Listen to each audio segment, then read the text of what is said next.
條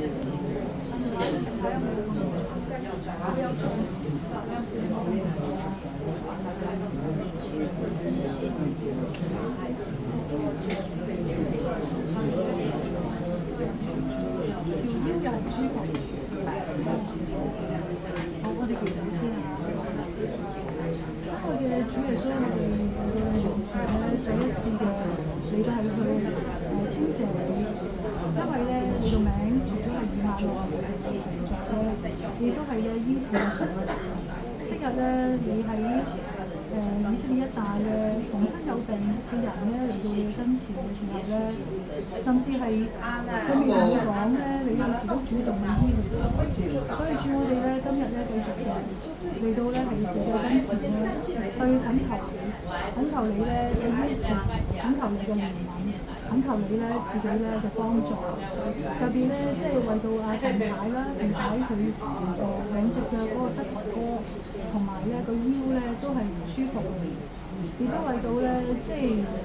阿素梅啦，佢嗰個即係右邊嘅膝頭哥咧有腫脹係唔舒服。主耶穌，我求你去醫治佢哋，都奉耶穌嘅名啊！佢哋咧兩個人咧個身體咧，即係嗰啲嘅血液循環咧，可以係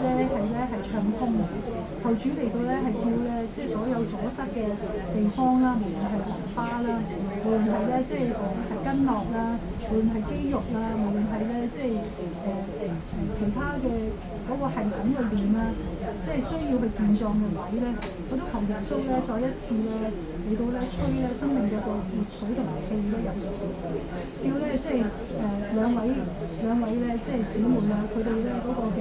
腿部啦、腰部啦，都藉著咧耶穌你自己恩典同埋醫治咧，係能夠咧係重新咧係健壯有力嘅，叫佢哋咧整個嘅身體咧能夠咧運行咧係暢順，每一個嘅即係器官同埋系統咧都能夠咧係回復咧一個咧即係暢旺同埋咧係和諧運作嘅狀態。願神你自己嘅恩大大嘅臨到兩位姊妹身上，讓佢哋咧身心靈壯健，讓佢哋嘅心咧渴望你親近你，並且咧係能夠係經歷你嘅同在同埋你嘅恩典同埋你嘅真實更多。如果願你去祝福佢哋嘅家人，未信嘅都快快地能夠咧係信主，得著咧永生呢一個美樂嘅。多謝主，祈禱係奉耶穌基督得勝嘅名祈求。阿門。